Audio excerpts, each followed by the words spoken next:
buenos días a todos, gusto en saludarlos y bienvenidos nuevamente a esta versión ya número 13 de nuestros ya tradicionales encuentros digitales con el diario financiero.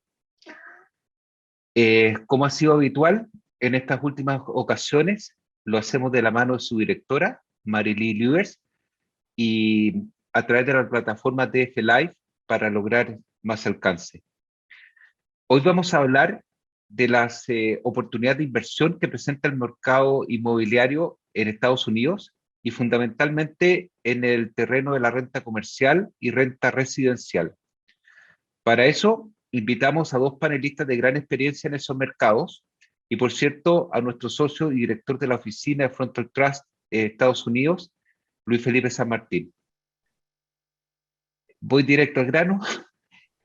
Hago corta la introducción y lo dejo con Marily, quien ya está en pantalla, que nos presentará el panel y nos acompañará en esta conversación de la próxima hora. Espero que sea de mucha utilidad para todos ustedes. Muchas gracias y bienvenida, Marily.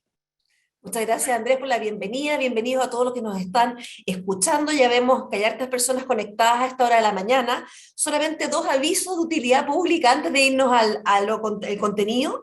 Cualquier tipo de preguntas le pueden mandar a aquellos que estén conectados a la plataforma directa a través de la opción preguntas y respuestas o Q&A que verán abajo en su pantalla, o a través de las redes sociales con el hashtag FrontalDF.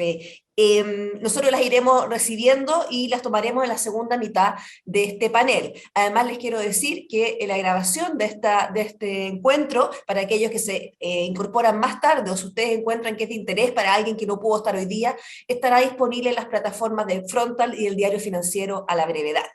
Vámonos directo entonces con nuestros invitados de hoy, pero parto por mi coanfitrión, quien me va a acompañar en la parte administrativa y en la parte de gestión de todo esto, que es Luis Felipe San Martín. Bienvenido, Luis Felipe.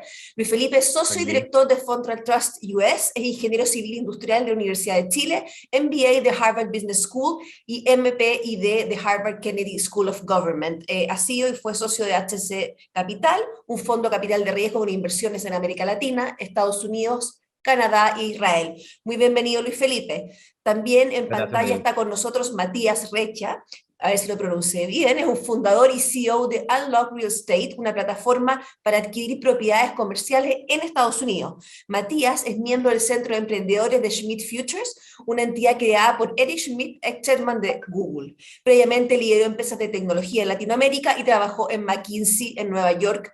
Tiene un MBA en la Universidad de Harvard. Muy bienvenido, Matías. Y también está con nosotros, en tercer lugar, ahí en pantalla, Jordan Supan, director ejecutivo de Leste Credit, es fundador y CEO de Landmark Capital, una plataforma privada de crédito inmobiliaria adquirida recientemente por Leste. Antes, Jordan trabajó en Florida East Coast Industries, Wellington Management y JP Morgan. Es un graduado con honores de Babson College. Así que aquí están nuestros paneles, eso somos nosotros. Partamos con Jordan, que nos va a hacer una primera presentación. Bienvenido, Jordan. Thank you, Marily. Good morning, and thank you for having me. This morning, I'm going to talk about investing in real estate mortgages, whole loans into the residential sector. So we're going to discuss overall the single-family residential market, its health, and the small balance multifamily apartment building market. Strength in the U.S. residential housing market is very strong. We have structural supply and demand imbalances, categorized by inventory shortages and consumer preference for SFR. U.S. housing is currently underbuilt by an estimated 3 million units, and the average age of the housing stock is over 30 years old. We're seeing positive migration and consumer behavior changes as a result of COVID. All of these are supportive. We're also seeing positive changes for the SFR market from preferences for work from home. We're also seeing strong post-COVID rent growth led by consumer preference changes and lack of supply. We feel that SFR and multifamily are a natural inflation hedge as these rents mark to market annually. We're also seeing increasing institutional demand for purchasing and holding SFR as a new asset class. The next two slides form the basis for the supply-demand imbalance. Essentially, what we've seen is since the great financial crisis, we've seen average household formations outpacing completions, And currently we see a deficit of approximately 3 million homes. In addition to the supply-demand imbalance, we also have an existing housing stock within the US that the average home is over 30 years old. So 65% of the average housing stock is older than 30 years. This leads to a need for a structural renovation, so renovation and improvement of these older units. In addition to the short inventory and outpacing of completions, we also see year-over-year inventory down. So since the beginning of COVID last year, we see the amount of for sale, which is the existing housing stock, approximately down 20% year-over-year. In addition, we see the rental inventory down year-over-year by approximately 36%. So essentially, all of these trends make us very structurally optimistic on the strength of the US housing market and residential market over sort of the next 24 to 36 months. The way that we invest in that space is that we make single-family bridge loans to non-owner occupied properties where the developer or general contractor is essentially buying and renovating those units. We have a focus on Southeast markets with positive migration on a focus on homes that are accessible to the mass market. In the small balance multifamily space, it's a very similar strategy. We're essentially investing in borrowers that buy and renovate older apartment communities and mark their rents to market. In addition, we also look at single-family ground-up construction, but it's a very limited form of ground-up construction where we focus on urban infill. So we're looking at financing developers and general contractors who are essentially building homes within existing communities where we're not taking any permit risk. Key considerations when lending to developers who are buying and renovating in the space or building ground up is the use of third-party appraisals with an internal re-underwrite to check all the business plan assumptions. It's also critical to focus on the borrower, their background and their credit profile, and that they have a verified track record of completed projects within similar markets and scope of construction. For example, if somebody is looking at building an 8-unit building, we want to make sure that their existing track record isn't in just single family. It's also critical that you look for related party transactions and for fraud screening. The legal structuring component is also critical to make sure that you're entering into the appropriate types of loans so that you can protect yourself as a creditor. In addition to that, the geographic and demographic focus is critical in selecting positive growth markets with positive demographic trends and high liquidity in the underlying submarket. Some of the ways that we look at that are positive net migration, days on market, and making sure that the properties that we're lending to are within the average home sale price of their market. Thank you so much. I'll hand it off to the next speaker. No, muchas gracias, Jordan. Bueno, con Jordan, lo que, a ver, para resumir y tocar un par de las cosas que dijo, ¿cierto? Jordan trabaja con Leslie Ledmar, que son especialistas en single family, que single family, para los que no están familiarizados acá en Estados Unidos, son básicamente casas sueltas, no es residencial, pero no ¿no es cierto?, estos edificios de multifamily cuando tienen un solo dueño. Y tradicionalmente, históricamente, hay tres principales indicadores, ¿no es cierto? Y esta es una de las preguntas que llegaron antes y que las vamos a abordar de inmediato, de cómo uno puede predecir la dirección, ¿no es cierto?, o la fortaleza del mercado residencial en Estados Unidos, y por ende después, en base a ese tipo de indicadores, ¿no es cierto?, cómo uno actúa, hacia dónde hace la apuesta. Y históricamente hay tres indicadores que son clave, que nosotros siempre seguimos, que son el desempleo, el inventario y las tasas de interés como, ¿no es cierto?, como buenos predictores del mercado residencial.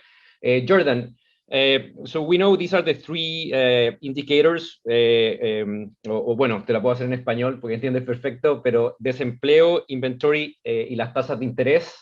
Muy cortito porque después vamos a ir con el siguiente speaker, pero en base a lo que tú estás viendo hoy día en el mercado, ¿qué te parece y qué sensación tienes con respecto al mercado de real estate residencial en Estados Unidos? Y si quieres te puedes enfocar un poquito en tu casa, que es Florida, pero también comentar algo sobre el resto de Estados Unidos. Thank you. Essentially, we still have accommodative interest rates, so we don't see any sort of surprises over the next 12 to 24 months in terms of valuations for single-family homes coming down as a result of a shock or sort of a surprise in interest rates going up. Any interest rate going up that would drive prices down, I think, is going to be significantly mitigated by just the supreme shortage of inventory. So two of the things that we just sort of went over were the amount of deficit, the amount of people that are looking for single family homes, both on a purchase and a rental side, is just not keeping up with demand. So you have two really strong tailwinds. You have accommodative interest rates, you have constrained supply, and you have consumer preference for it.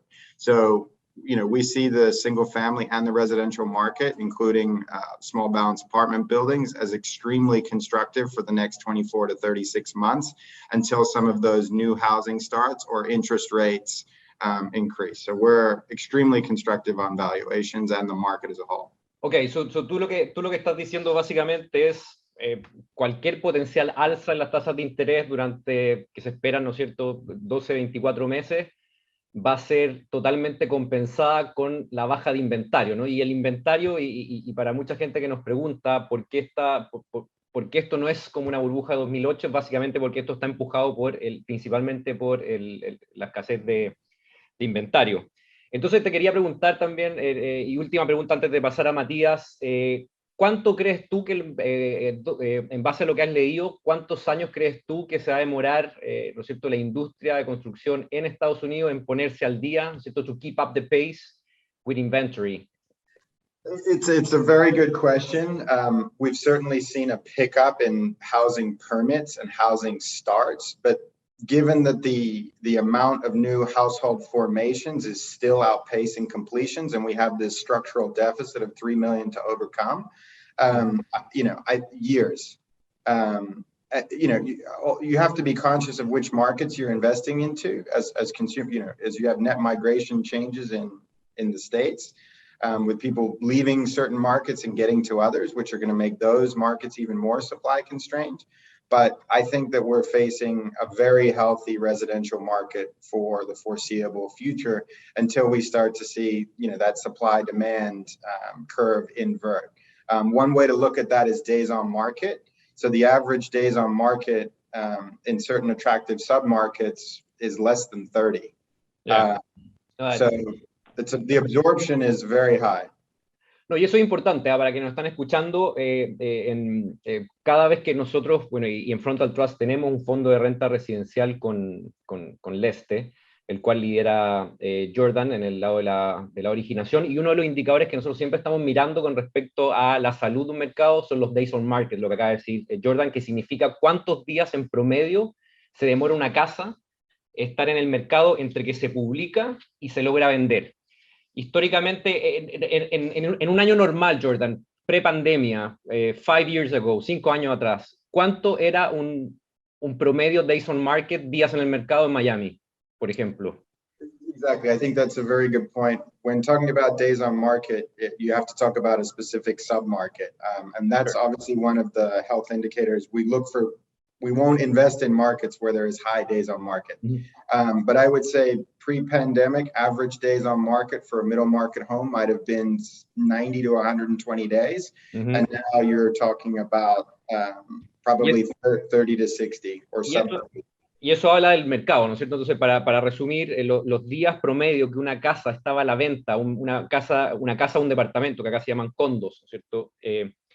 En Miami, antes de la pandemia, 3-4 años atrás, era entre 90 y 120 días en promedio se demoraba una casa en vender. Hoy día se están demorando menos de 30 días y de hecho, desde el punto de vista de la originación de crédito, hemos visto barrios que están incluso en los 20 días y barrios que están en los 15 días, lo cual indica lo caliente que está el mercado en Miami.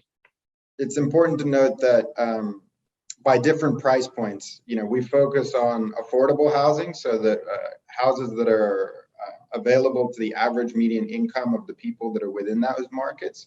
So you'll see for homes under 500,000, those homes move much faster.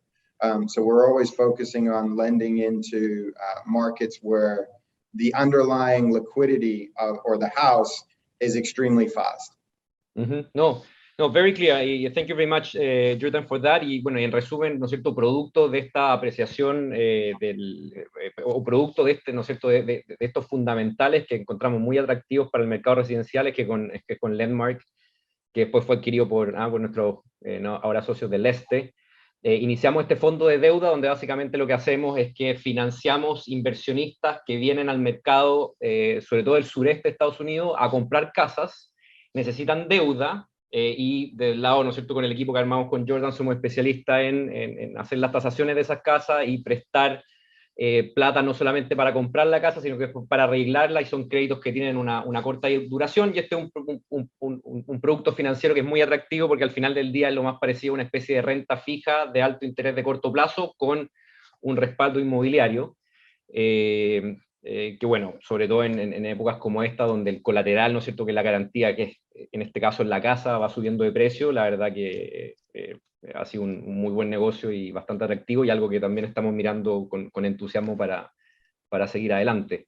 Muchas gracias, Jordan. Yo ahora los voy a dejar con Matías. Bueno, Jordan acaba de cubrir la parte residencial, y después viene toda la parte Q&A, donde vamos a entrar en un poco más de detalle. Estamos muy entusiasmados con la parte residencial, sobre todo por los fundamentales que indicó Jordan, y ahora nos vamos a mover a otra clase de activo que es muy interesante, que son los activos triple net, que son los net leases, que son básicamente arriendos comerciales que tienen en general un solo arrendatario, donde el arrendatario paga todo, y es lo más parecido en real estate o en el mercado inmobiliario a un bono, y la tasa a la cual uno arrienda, ¿no es cierto?, depende del riesgo involucrado y las garantías, y de esto les va a comentar Matías, a quien Marily ya presentó. Adelante, Matías. ¿Qué tal, Luis Felipe? Muchas gracias por la presentación. Un segundo, comparto este screen acá. Vamos a hablar, como dijo Luis Felipe, de la creación de portafolios de propiedades comerciales con arrendamiento neto. ¿Qué son las propiedades comerciales con arrendamiento neto? En Estados Unidos generalmente se llaman triple net leases. Básicamente son lo más parecido a que hay un bono o a renta fija en propiedades comerciales. Básicamente, en vez de que el mantenimiento, los impuestos, los seguros y los arreglos vayan por cuenta del dueño de la propiedad, toda esta parte la cubre directamente el arrendatario, por lo cual uno como dueño de la propiedad termina con un ingreso por renta que es bastante parecido al ingreso neto. Generalmente, como se miden estos contratos es con una métrica que se llama cap rate, y el cap rate lo que mide es ese ingreso neto por propiedad dividido el precio de compra. Entonces, en este ejemplo que tenemos acá muy básico, donde compramos una propiedad con un esquema tradicional o con arrendamiento neto, si bien el ingreso por renta anual en un ejemplo podría ser $200,000 al año, después de que están los gastos de mantenimiento, impuestos, seguros, marketing para rentar, etc., terminamos con un ingreso en el arrendamiento neto de los mismos $200,000 que estaban en el contrato inicial. Entonces el cap rate, si comprásemos esta propiedad, por ejemplo, por $4 millones, el cap rate sería de un 5% anual. Otras características que tienen este tipo de contratos es que son a largo plazo, entonces generan un flujo de caja muy estable. Dependiendo de la industria, estos tiempos son de 10 a 20 y hasta 30 años. Hay ajustes anuales a la renta por inflación, por lo cual es un producto que es muy atractivo a largo plazo, mismo cuando hay expectativas inflacionarias, y tienen una garantía personal o corporativa que protegen al dueño de la propiedad a lo largo del contrato. Es un mercado, para darles una idea, que mueve alrededor de unos $80,000 millones al año en Estados Unidos. Entonces es un mercado que tiene muchísima liquidez. Lo que sí sucede es que esta liquidez, en su mayoría, se encuentra en transacciones por arriba de 10 y en realidad por arriba de $20 millones. ¿Por qué? Porque es muy normal este tipo de transacciones para fondos de private equity, para fondos de inversión de casas aseguradoras o para fondos de retiro, y generalmente este tipo de inversionistas institucionales prefieren transacciones más grandes, porque les cuesta lo mismo cerrar una transacción de $2 millones que cerrar una transacción de $100 millones. Entonces, cuando vamos a las propiedades más chicas, las de abajo de $10 millones, ¿qué es el tipo de cosas que tenemos que tomar en cuenta? Primero tenemos que ver la situación crediticia del arrendatario, es decir, le estamos arrendando a alguien que tiene la capacidad financiera de quedarse en este mismo espacio por 10 o 20 años, y en caso de que no pueda, tiene una garantía fuera para garantizar estos alquileres. Lo segundo, queremos ver que la renta está a valor de mercado y que invirtieron mucho en esa propiedad, es decir, que el costo de mudarse a otra propiedad sea alto, por lo cual tiene un incentivo importante de quedarse en esa misma. Y finalmente, por más de que no somos responsables por el mantenimiento del día a día de la propiedad, sí es importante tener un proceso claro de auditoría del estado físico y medioambiental de la propiedad. Y donde vemos una oportunidad, hay dos formas de generar valor con estos activos en el mercado, o dos estrategias. Una es mantener estos portafolios en el largo plazo como inversión propia, es decir, algo que genera entre el 6, el 7 y hasta el 10% anual, y tenemos esto en nuestro portafolio personal por 10 o 20 años, y es una forma de tener una inversión ajustada de inflación con un activo fijo respaldándolo. Otra estrategia, que es la que usamos en Unlock, es consolidar activos individuales y después vender estos portafolios a inversionistas institucionales, capturando lo que se llama un spread entre el precio al que compramos el activo y el precio al que se venden los portafolios. ¿Por qué? Porque hay mucha menos competencia en los activos más chicos que en los activos más grandes. Entonces esto que está acá, por ejemplo, es un análisis de un portafolio en el cual los activos individuales fueron comprados por cap rates de entre el 5 y el 7%, pero cuando se vende un portafolio mayor, se pudo vender en el mercado por 4.75%. Entonces, ese 2%, esos 200 basis points, es ganancia que se puede generar al armar estos portafolios. ¿Cuáles son las características importantes para tomar en cuenta si estamos pensando en armar estos portafolios? La primera es enfocarnos en contratos que sean mayores a 10 años. Mientras más largo el tiempo promedio que le queda a un portafolio, mayor su valor en el mercado. Lo segundo es asegurar que los contratos que estamos firmando son contratos que tengan incrementos anuales en la renta. Como comentaban antes Jordan y Luis Felipe, hay ciertas presiones inflacionarias y queremos estar seguros de estar protegidos en caso de que haya inflación en Estados Unidos. La tercera es diversificación, y eso viene de mano de operadores, es decir, no queremos que todas las propiedades sean operadas por la misma empresa. Si vamos a comprar farmacias, no queremos que todas sean Walgreens, por ejemplo, y de la misma forma no queremos que todas estén en la misma zona geográfica específica, es decir, se paga más por diversificación.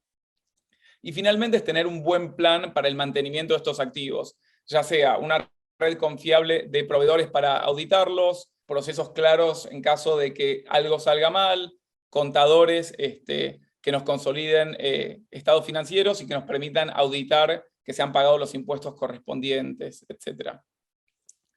Esto es lo que nosotros hacemos en Iguana Fix, en Unlock, a escala.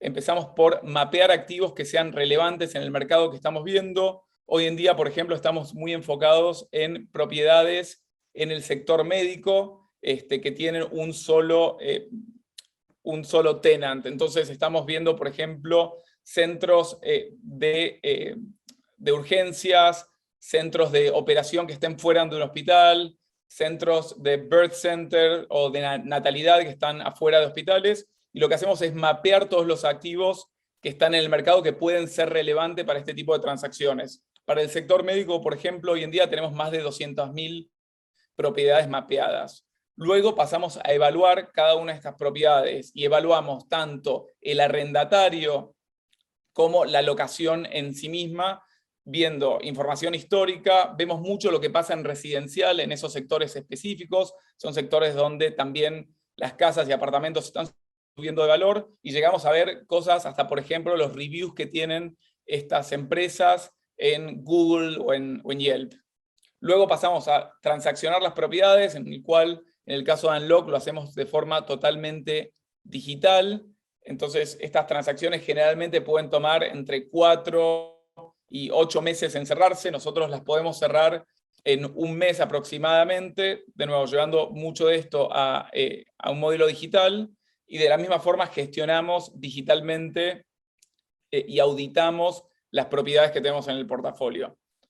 Finalmente, cuando llegamos a la venta de las propiedades, lo que hacemos es hacer un proceso de marketing y asegurar de que estamos poniendo estos portafolios enfrente de tanta gente como podemos para maximizar el valor que le sacamos.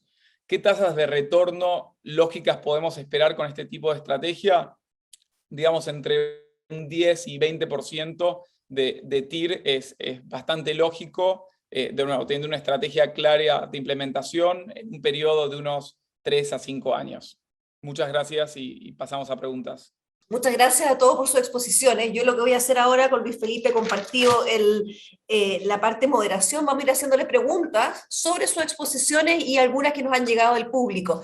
Me gustaría partir con una para los tres, que se repite tanto en redes sociales como la planteó Aníbal Barahona aquí dentro del grupo que estamos viendo el webinar. Es cómo ustedes manejan la compra de activos en este escenario donde da la impresión que están inflados, donde hay un temor normal a que los precios estén fuera de rango. ¿Qué tipo de instrumentos adicionales están usando ustedes para poder evaluar el precio real de un activo en Estados Unidos, un activo inmobiliario?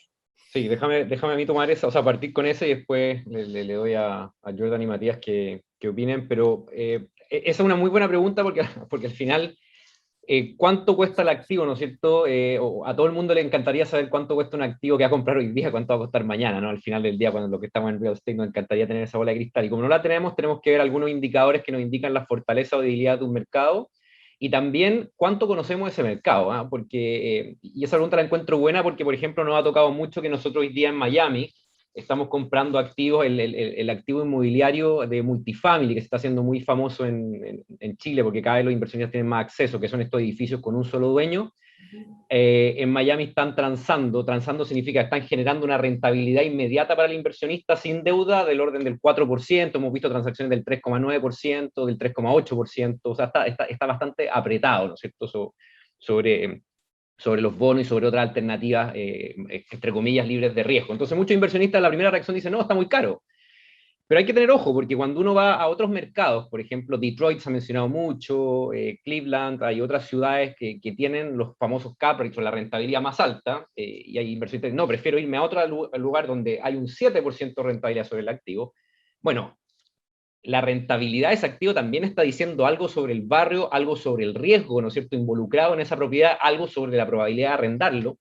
Entonces, cuando uno analiza este tipo de activos, al final lo que nosotros, más allá de fijarnos y comparar entre, oye, ¿cuál es la rentabilidad de esta ciudad con respecto a la otra? Y nos vamos a la que nos dé la rentabilidad de carátula de alguna manera mayor, nosotros vemos cuáles son los fundamentales que hay detrás del precio. Y por ejemplo, en el caso particular del mercado del sur de Florida, el cual conocemos muy bien, el cual nosotros estamos hace varios años operando, el cual Jordan lleva más de una década, nosotros analizamos por qué las casas hoy día están tan caras en Miami, y hoy día la principal causa del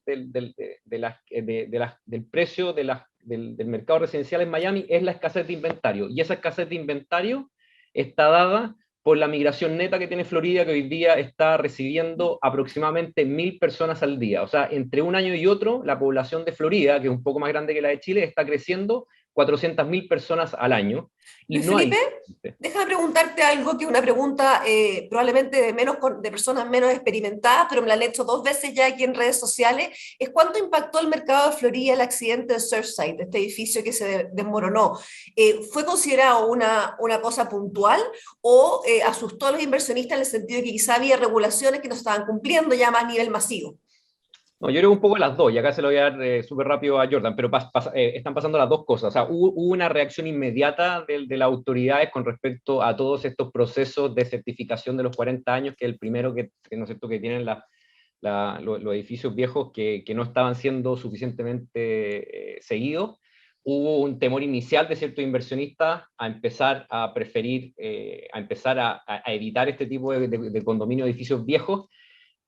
pero también había mucho que venía de antes, o sea, esta migración desde los centros de las ciudades hacia los suburbios, hacia las casas, venía mucho antes y explotó con la pandemia, entonces no te podría decir, efectivamente, hoy día los números, por lo menos desde lo que yo he visto, no muestran que haya un cambio radical de conducta basado específicamente en lo de Surfside, sino que algo que venía de mucho antes. Jordan, te la paso a ti. ¿Qué opinas tú? Tú que eres experto en el mercado de Miami, ¿cómo crees que afectó lo de Surfside? Si has visto números, o cómo crees que en adelante va a afectar la conducta de los consumidores y qué riesgos adicionales o qué consejo le harías tú a los inversionistas para invertir en Miami dado lo que ocurrió? I think you need to take it as a very much market specific. So I definitely think that there's going to be decreased demand for buildings that are built in the same age, right? So firstly you have to say, let's look at condos, and then let's look at condos built within this specific range. So new construction condos have a totally different engineering and review process. So I think that it's a limited supply of housing inventory that was built between certain periods and in certain locations. So when you look at, the south of Florida overall, it's a 5 million person market. If you look at, Dade County, Broward County, West Palm Beach County. So the impact is in my opinion, is just a very small part of the market. So let's say that in Miami Beach, there are, 3,000 units built within that period of time. And maybe pre the collapse, those units might have, a 3-bedroom, 3-bathroom on the beach might have traded for $1 million. Maybe now it trades for 700,000, and the buyers and the associations are making sure that part of their due diligence, they're seeing the engineering report. So I think it's relevant, but it's only relevant to a very small part of the overall market. No, súper claro. Muchas gracias, Jordan. Ahora me gustaría tomar este tema que estamos hablando de las oportunidades en Florida por esta gran llegada de personas. ¿Qué otros lugares en Estados Unidos o qué otras oportunidades ven ustedes similares donde la inmigración masiva está generando una presión sobre la cantidad de casas? También ahí, Matías, me gustaría preguntarte, tú comentabas que te estabas enfocando en centros médicos. ¿Qué otro tipo de activos así, en qué lugares ustedes están viendo oportunidades hoy día en Estados Unidos? Parto, si quieres, por Matías, que... Dale, me Matías. voy después a ustedes dos. Perfecto, gracias, Marily. Creo que en general los que se llaman Sunbelt States están viendo una actividad muy importante y una migración neta muy, muy grande. Entonces, estados como Texas, Arizona, Georgia, entonces el área de Atlanta también las Carolinas están viendo también esa misma migración positiva. Creo que del lado de real estate comercial sigue de la mano un poco lo que pasa en residencial. Entonces, mientras más gente se muda a un área, necesitan un hospital, necesitan farmacias, necesitan centros de dentistas, etc. Entonces va muy de la mano de residencial. Lo que hemos visto en comercial, por otro lado, es hay oportunidades en otros mercados también, porque no ha habido tanta presión inflacionaria en los activos en comercial como ha habido en residencial en el último tiempo, por lo cual hay oportunidades de precio interesantes en mercados como Florida y Texas. También creo que se pueden hacer inversiones interesantes en estados como Ohio o Illinois en el norte de Estados Unidos. Luis Felipe, Jordan, ¿nos quieren agregar algo más a ese punto, en el sentido de ir enfocando estas posibilidades? Con Jordan estamos hoy día, estamos manejando nuestro fondo de deuda y también vemos desde dónde está llegando la demanda. Jordan, nosotros tenemos muchísima demanda en Florida, porque aparte es donde estamos, donde nos manejamos mejor, conocemos los barrios, entonces nos llega mucha más demanda. Pero ¿de qué otros estados, Jordan, tú crees que, tú dices que hay indicaciones de donde tú ves en general que llega demanda de inversionistas para apalancar compras? Essentially, what's driving the demand for these states is, one, taxes and affordability, right? So anywhere that you have, lower tax states, you have businesses that are able to relocate, and then that's driving. So Austin, all of the Sunbelt states, but essentially what's driving them is a lower cost of living, better tax regimes, and people's ability to work from home. So that's what's driving the migration.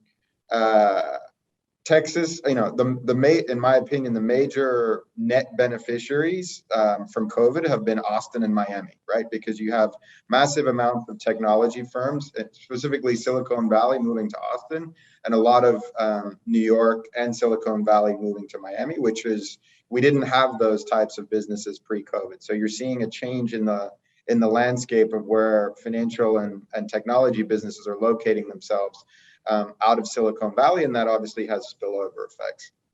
Ese es un punto interesante que ustedes varias veces han mencionado, tanto en sus exposiciones como en sus respuestas, que la decisión de las personas de trabajar de sus casas podría ser un gran driver en los años que vienen. La pregunta es cuán durable es eso. ¿Eso será algo transitorio? De 1 o 2 años por un temor al COVID y luego volveremos a un régimen de oficina, o ustedes creen que un porcentaje de eso vino para quedarse y que las personas en el fondo van a empezar a demandar casas más cómodas, lugares con más accesibilidad, de manera de quedarse trabajando en la casa para siempre? In my personal opinion, it's going to be a hybrid model, right? So because of the cost savings that certain businesses can make, I think there will always be a case for offices, but those offices may not necessarily be in LA or New York. If you look at the market capitalization of offices just in New York, I think that you'll start to see that dissipate, and I think that it'll be a hybrid model. But certainly, I think that this is a structural change to the way people do business, but both businesses and the way people live and manage their homes. Sí, yo concuerdo con eso. Yo creo que vamos a volver a como en todo este tipo de shocks, ¿no es cierto? Primero hay una especie, lo que se llama en términos técnicos en inglés, overshooting, que hay un exceso, ¿no es cierto?, de movimiento donde muchas compañías, por ejemplo, de tecnología, se la están jugando y mandando el 100% de personas para su casa, lo que yo creo que fue algo apresurado. Y ahora estamos viendo el pushback de los bancos de inversión, los CEOs de JP Morgan, Morgan Stanley, diciendo de vuelta a todos para la casa de inmediato. Porque al final del día, y dicho de hecho por el mismo CEO de JP Morgan, hoy día no estamos pudiendo entrenar a los analistas que están llegando, no estamos pudiendo traspasar la cultura, estamos manteniendo a nuestros clientes actuales, pero no estamos siendo capaces de generar clientes nuevos, porque todas esas cosas, generar clientes nuevos, generar cultura, entrenar a los analistas que vienen, que son el futuro de la compañía, se hacen en persona. Entonces, lo que va a pasar, o por lo menos la apuesta en base a todo lo que he leído y lo que estoy viendo en el mercado acá en Estados Unidos, que es un poquito más adelantado que el resto, es que este va a ser un modelo híbrido, lo que significa que las oficinas no se van a usar con esa montonera de gente tan apretada que se usaba antes, va a haber un poco más de recambio, va a haber mucha más flexibilidad horaria, por decirlo así, va a haber una cultura de trabajo un poco más empresarial, pero la gente va a tener que seguir teniendo un lugar de encuentro para hacer proyectos en común y para traspasar cultura, y eso yo creo que no va a cambiar. Esa va a ser la nueva normalidad, y obviamente es tu opinión, pero así me la jugaría yo en base a lo que estoy viendo en el mercado. Ahora me gustaría llevarlos a 2 temas que influyen mucho en las inversiones, sin embargo, exceden, digamos, la capacidad de control de los inversionistas. Uno de ellos es el temor a la inflación. Tengo al menos 4 preguntas de personas que me dicen, ¿realmente el escenario inflacionario internacional se ve complicado? ¿Cómo esto va a pegar la posibilidad de las inversiones en Estados Unidos? Ahí no voy a nombrar las personas que me las mandaron, pero quiero hacer un pequeño paréntesis y contarles que estamos con más de 800 personas conectadas a este webinar, así que a quienes están acá, muchas gracias y sigan mandándonos sus preguntas. Los dejo entonces. Matías, quiero partir por ti, porque tú en el fondo mencionaste explícitamente en tu presentación que la inflación en este tipo de inversiones que tú estabas proponiendo podía ser mitigada de alguna manera. Sí, yo creo que en un ambiente inflacionario invertir en propiedades o en real estate es una buena estrategia, tanto en residencial como comercial. Si los contratos son a largo plazo, creo que se vuelve muy importante asegurar de que los contratos tengan ajustes anuales o cada 2 años que reflejen inflación o un porcentaje que pueda llevar a cabo con la inflación, o son contratos a corto plazo, lo que termina pasando es que al final el alquiler sube automáticamente después de un par de años. Entonces me parece que en un ambiente inflacionario lo que vamos a ver es los alquileres se van a ir manteniendo y uno tiene el precio de la propiedad como backup, digamos, que también va subiendo a medida que hay presión inflacionaria.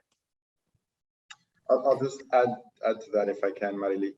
The way we deal with inflation is that all of our loans are short duration. So they're 12 to 24 months. So it's high yield. So we're not taking a lot of duration risk in our loans. They're very short term. So it's a fixed income like in the sense that we're lending out at 8-9%, but that loan comes back in 12 to 24 months. So we don't have duration risk at the loan level. But in terms of residential real estate, it's a natural inflation hedge, whether it's an apartment building or a single family home that's rented, because the rents mark to market annually. So historically, multifamily and single family residential real estate has been a tremendous inflation hedge.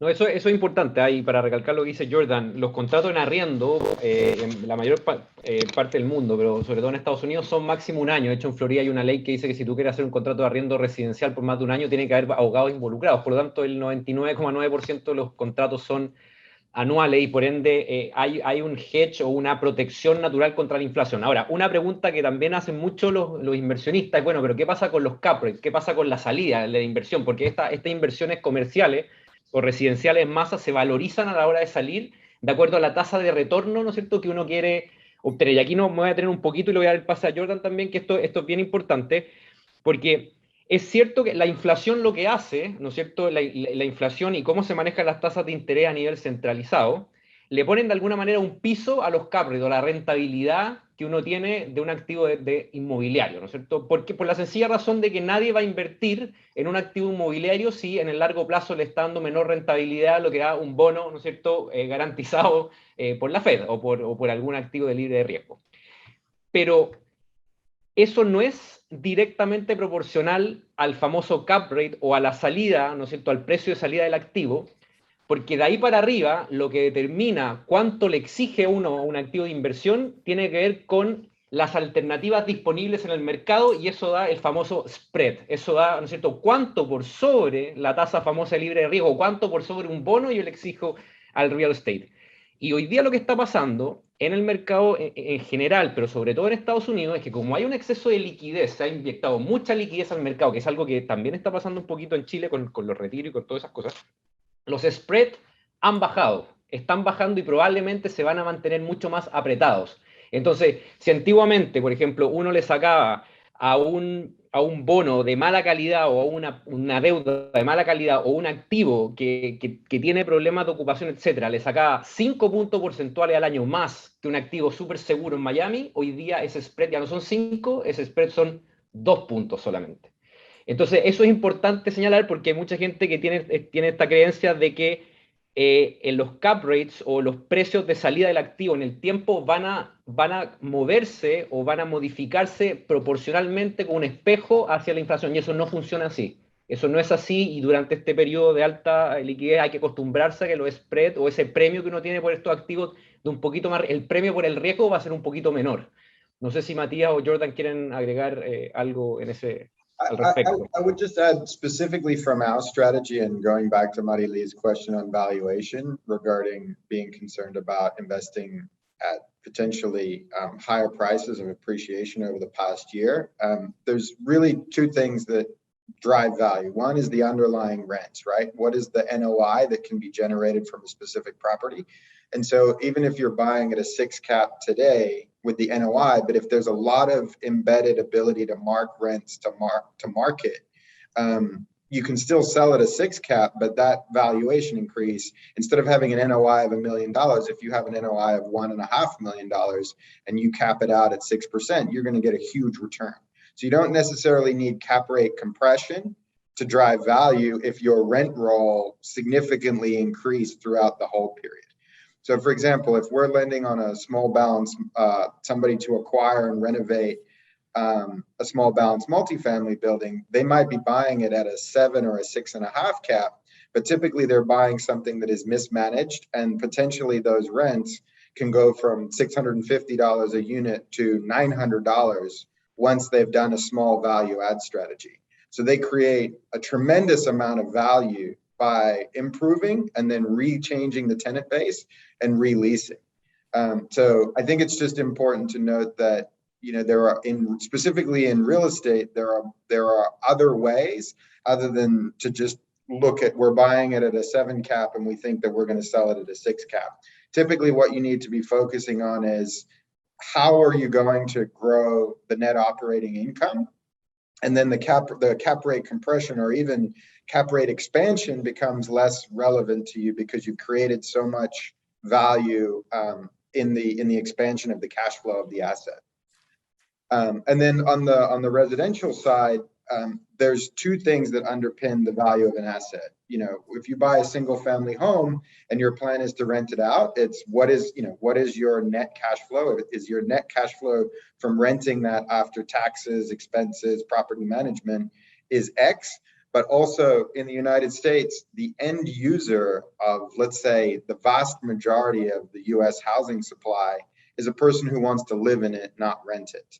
And so that's where interest rates come into play. People in the U.S. don't buy on price. They don't pay attention whether the house is $340,000 or $405,000. They pay attention to, can I afford to make the monthly payment? And so it's really important to understand that end users buy on if they can, you know, if it costs $1,700 to rent and their mortgage payment is only $1,800, the vast majority of consumers, if they can qualify for a conventional mortgage, will buy the house versus renting it. And so I think it's important to differentiate between end user buyers who are just buying on, can I afford the monthly payment, and investors who are going to be buying on the cap rate. Muchas gracias, Jordan. Precisamente en el lado de los inversionistas, una pregunta que me parece bastante y que también me la plantea Cristian Arma. Estados Unidos está viviendo un minuto de transición política de un gobierno a otro, y hay algunas de las medidas que se están planteando. Me gustaría saber cómo afectan y cuánto afectarían un escenario de inversión inmobiliaria en Estados Unidos. Me refiero al impuesto por retorno a los fondos y también el término de subsidio a la renta y congelar el lanzamiento de arrendatarios morosos, que era un tema recurrente en Estados Unidos. Sí, esa yo le diría en dos, una para Matías y una para Jordan. Para Matías, yo creo que Matías, tú podrías cubrir el tema al final, ¿cómo crees que este alza inminente del impuesto a las ganancias de capital podría eventualmente afectar la conducta de los consumidores? Y después el resto, yo creo que también Jordan, con respecto a los moratoriums, que eso sí afecta directamente al tema residencial, también es bien interesante. Y un tema además que está fuerte hoy día a nivel de prensa, a nivel de discusión pública. Exacto. Matías, ¿partimos por ti? Sí, perfecto. En Estados Unidos hay un impuesto, una legislación que se llama el 1031 Exchange, que le permite a la gente que vende real estate comercial reinvertir ese dinero sin pagar capital gains. Ha habido un poco de ruido de si esa legislación va a cambiar o no. Parece que en el último paquete que se mandó a Congreso ya no está ese cambio, entonces parece que no va a existir.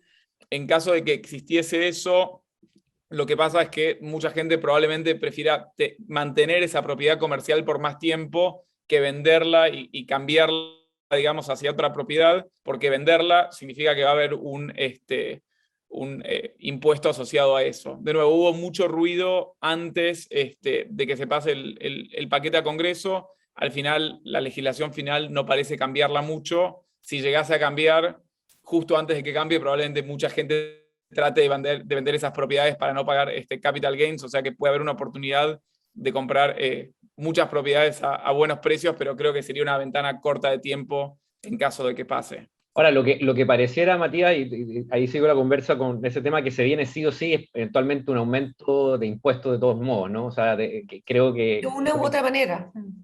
Claro, y sobre todo a las ganancias de capital. Entonces, ¿cómo eso podría afectar a los inversionistas? Porque depende también del tipo de inversionista.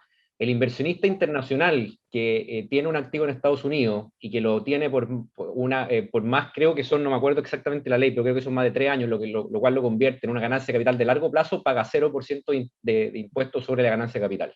Entonces, ese inversionista que tiene, ¿no es cierto?, un periodo de quedarse con el activo por largo plazo, debiese estructurarse legalmente para invertir desde afuera, porque efectivamente en ese sentido el sistema tributario de Estados Unidos premia al internacional. El que tiene domiciliadas sus platas en Estados Unidos probablemente las ganancias de capital se vean al alza, por lo menos el mercado así lo está reflejando. Jordan, no sé qué piensas tú. Creo, un punto corto ahí, Luis Felipe, creo que con ese punto que levantás, abre, digamos, el punto de que hay una oportunidad mucho más grande quizás para inversionistas internacionales que pueden pagar un precio más bajo o más alto por la propiedad, perdón, para obtener la misma rentabilidad neta que un inversionista americano, ¿no? Entonces, Claro, pero hay en que ese tenerlo, caso creo para claro, mucha gente que nos escucha puede volverse más interesante entrar al mercado si claro, esos pero cambios se materializan. pero la precaución que hay que tener ahí, estoy 100% de acuerdo, es que si bien las ganancias de capital tributan al 0%, sobre todo las de largo plazo, y los dividendos y las ganancias por interés son sujetas al famoso withholding tax, que es este 30% de retención para cualquier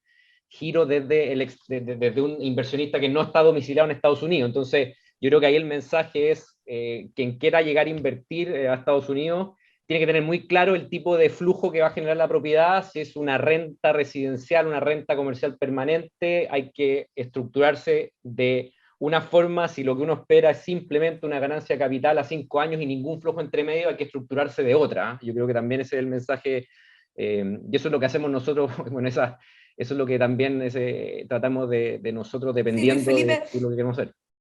después de Jordan, quizás vamos a entrar en esas preguntas concretas. Tenemos varias preguntas más operativas que Perfecto, discutir. Así que si perfecto. quieres, Jordan, me gustaría que te refirieras al tema de la moratoria, que es una tremenda polémica en Estados Unidos y que podría cambiar bastante el mercado inmobiliario.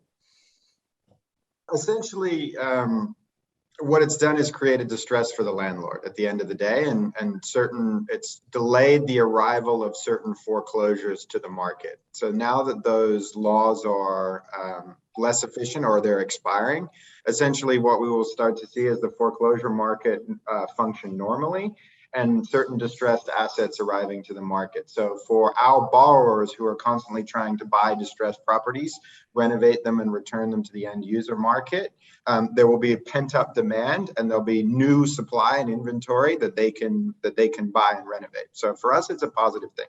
Incrementally for our borrowers, for existing landlords who are having a problem managing their properties, not being able to collect rent is going to put them into further distress and likely cause further distress transactions, which is a positive for our borrowers who would be buying them at an appropriate cost basis. So for us, in our specific strategy, the distress that those moratoriums and eviction moratoriums cause the landlords ultimately ends up being a positive for us because it causes distressed assets, which cause transaction activity, which causes our borrowers to buy at a lower cost basis, which is positive for us to make a good value accretive loans to those borrowers. O sea, podría terminar liberando al mercado una serie de propiedades que estaban súper amarradas hasta ahora. Ahora me gustaría ir con un par de preguntas bien concretas, porque en estas 800 personas que nos acompañan pueden haber personas que están recién empezando a explorar esta alternativa. María Wurth nos pregunta, ¿qué tipo de estructura corporativa ustedes recomiendan para un vehículo así? Y tenemos otra pregunta también bien concreta de Jorge Martínez, que nos pregunta, ¿existe en Estados Unidos un registro de propiedad inmobiliaria que garantice de alguna manera que el registro que uno haga después no sea pasado a llevar por otra persona? No sé quién quiere tomar mi pregunta, Luis Felipe, quizás. Yo la voy a tomar asumiendo, ¿no es cierto?, que todos los inversionistas que están interesados en esa pregunta son chilenos, o por lo menos están localizados fuera de Estados Unidos. La segunda es más rápida y más fácil, no hay algo exactamente como el conservador de bienes raíces, pero sí están los public records, en el fondo los registros públicos de las distintas ciudades, y en Estados Unidos hay un mercado muy profundo de seguros de título, que se llama, que si es que hay una estafa, ¿no es cierto?, una suplantación de identidad o cualquier cosa que haga que la persona que le vendió a uno la propiedad en realidad no era el dueño real de la propiedad o había algún tipo de fraude, hay una compañía de seguro que estuvo en el momento del cierre o el de la concreción de esa inversión y que después responde por el 100% del valor pagado, y es un mercado muy profundo, es un mercado que funciona bien. De hecho, no hay ninguna compra en Estados Unidos que se cierre sin seguro de título, porque es un requerimiento, y por lo tanto la tranquilidad que le puede dar la gente es que eso está relativamente cubierto. De hecho, nosotros, por ejemplo, ahora estamos comprando un portafolio de 125 casas en Miami y el 100% de esas casas viene con una póliza de seguro de título. Uno obviamente hace un due diligence, uno quiere conocer al vendedor, uno contrata estudios de abogado, pero si por alguna razón no sé, los 10 filtros que uno le hace a la propiedad, realmente alguien logró una estafa bien hecha, bueno, hay una compañía de seguro que responde finalmente. Esa es la respuesta corta. El equivalente a la tranquilidad que genera acá el conservador. conservador, Sí, sí. sí, Y exactamente. con respecto a lo segundo, ¿por dónde partir, digamos, es la impresión que me da? Sí, eso es mucho más complicado, porque yo, de hecho, esta pregunta se venía seguro. Nosotros, que es la especialidad que nosotros, al final del día, los asset managers a lo que nos dedicamos es precisamente a estructurar a fondo a estructurar estas inversiones. No puedo decir qué estructura es perfecta para cada uno, pero sí puedo decir en qué cosas hay que fijarse al momento de elegir una estructura con un abogado. O sea, lo primero es ver si es que alguien va a invertir en deuda o en capital. Eso es clave para partir.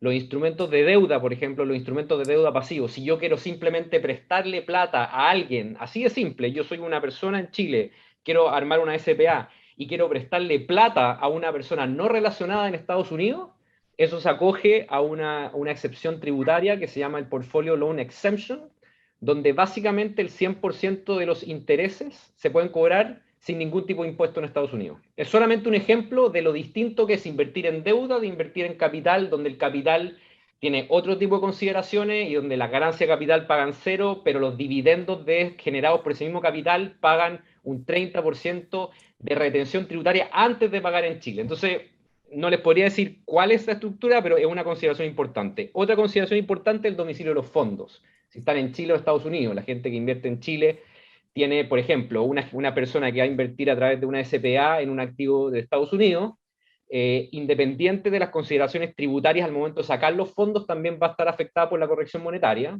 que es algo que al final del día se va a netear, ¿no es cierto? Para que entiendan el término de la corrección monetaria tributaria, se va a terminar haciendo el neteo al momento de liquidar la inversión, pero puede que requiera caja durante el periodo. Y hay otras cosas que también son importantes como el acceso a crédito y la operación. El acceso a crédito sí es relevante. En Estados Unidos es un mercado un poquito distinto en cultura en Chile, donde las relaciones personales sí pueden generar, por ejemplo, acceso a crédito que una persona con exactamente las mismas condiciones patrimoniales, pero sin las relaciones personales no lo genera. Los bancos acá funcionan muy distinto en Chile, acá las relaciones son más de largo plazo.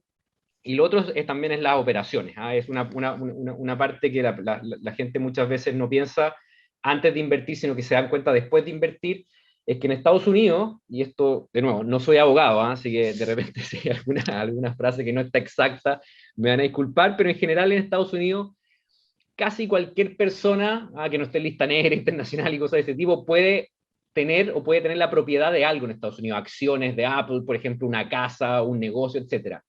Lo que es más difícil es poder trabajar legalmente para operar ese activo en Estados Unidos, porque ahí sí se necesita visa de trabajo. O sea, una persona puede entrar a Estados Unidos, puede comprar 5 casas, y eso es perfectamente legal, porque el derecho de propiedad se puede ejercer desde fuera de Estados Unidos y sin ser americano. El derecho a trabajar para los activos que uno posee no se puede, a menos que uno tenga una visa de trabajo. Y en esa cosa muy trivial que te acabo de decir, Marily, es donde mucha gente pues se topa cuando ya compró el activo, quiere empezar a operar y se da cuenta que no lo puede operar. Entonces eso también es una consideración importante al momento de asociarse con O sea, es alguien. importante dividir las dos etapas y pensar que cada una tiene sus desafíos y sus regulaciones. Exactamente. No considerar que es un continuo. Exactamente, una cosa es la estructuración para obtener una propiedad y para invertir en una propiedad, y otra muy distinta es cómo uno arma un negocio o cómo arma una operación, aunque sea muy chiquitita, para operar y obtener las rentas de esa propiedad, que son cosas que desde el punto de vista de la legislación norteamericana son totalmente distintas y tienen requisitos distintos. Puede que un inversionista pueda poseer propiedad, pero no la pueda operar. Y eso es importante tenerlo claro antes de invertir, obviamente. Bueno, nos quedan unos minutos de cierre. Les quiero decir que tenemos muchísimas preguntas. Cualquiera de ellas que quieran seguirla pueden escribir a contacto@frontaltrust.cl. Ahí hacen el contacto y de esa manera puede ser respondida. Tenemos en el fondo un par de minutos, pero no puedo dejar de hacerles una pregunta final a todos, que se repite en cada seminario y que yo la encuentro muy buena porque uno se va para la casa con algo. Es que ¿qué recomendaciones tienen ustedes para quienes están viendo para entender el mercado de inversión inmobiliaria en Estados Unidos? Ya sea un indicador, que quizá no todos conocemos, algún tipo de documento, informe. Parto, Jordan, por ti. We use mostly subscription-based services, so it's a little bit more difficult, but certainly if I was looking at multifamily real estate, I would be asking for CoStar reports. which is a report that gives you all of the studies of the surrounding areas and rents. We use another one called Green Street Analytics, which is a consulting company that provides reports on all of the housing data, commercial data, REIT space. So if I was a professional investor looking to understand in detail, I would be looking at Green Street Analytics. Green Street Analytics, perfecto. Matías, ¿qué nos recomiendas tú?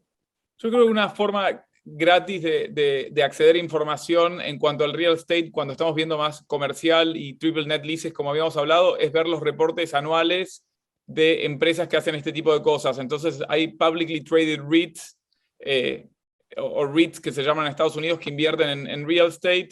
En Yahoo Finance o en cualquiera de estos lugares se pueden ver los reportes anuales y son interesantes porque siempre tienen una sección de qué está pasando con el mercado, qué cambió versus el año anterior, qué se espera hacia adelante, y después el performance de los activos individuales. Entonces, ir leyendo eso me parece que es buena. Hay un REIT en particular que se llama Store Capital, STORE, y me parece que ponen data bastante interesante y es uno bueno para empezar. Store Capital. Felipe. Yo soy más de podcast, así que voy a recomendar a los que les gusta ese formato, cuando van manejando en la mañana a la oficina, hay uno que se llama Bigger Pockets, que son bolsillos más grandes, que es especialista en sector inmobiliario, y lo que hacen es que entrevistan a expertos que están invirtiendo o que tienen grandes firmas de inmobiliario y empiezan a dar anécdotas de qué mercado están viendo, qué tips, dónde invierten, cómo lo hacen. Es mucho más anecdótico, pero es muy interesante por los tips que dan. Y también hay otro diario que se llama The Real Deal, que también cosas muy mundanas como la casa de Don Francisco que acaba de vender acá cerca, o cosas más sofisticadas como algo en la moratoria, por ejemplo, cómo afecta el mercado, que también creo que es una buena fuente de información. Ellos, Luis Felipe, están en Spotify, ¿no? Sí, el Bigger Pockets está en Spotify y creo que también está en Apple Podcasts. Perfecto. Muchas gracias, te doy gracias a todos los panelistas por la entretenida conversación. Recuerden que esto está grabado después en df.cl y en la web de Frontal Trust. Te dejo adelante, Andrés. Muchas gracias, Marilí. Jordan, Matías, Luis Felipe, muchas gracias por su participación y exposición. Realmente es un privilegio contar con su experiencia y conocimiento sobre el mercado inmobiliario en Estados Unidos, y para un tema algo árido, me parece que han sido muy claros en explicar las tendencias del mercado, cómo invertir en él y describir todas estas particularidades de Estados Unidos que lo hacen en muchos casos muy distinto a esta misma industria en Chile. Marilí, como siempre, gran moderadora, y en nombre de Frontal Trust, el diario financiero, agradezco la participación de todos ustedes. Siempre nos complace entregar contenido de interés y de utilidad para todos ustedes, que esperamos que haya sido percibido así. Los dejo desde ya, invitados a nuestros próximos webinars. Muchas gracias y que tengan un muy buen día.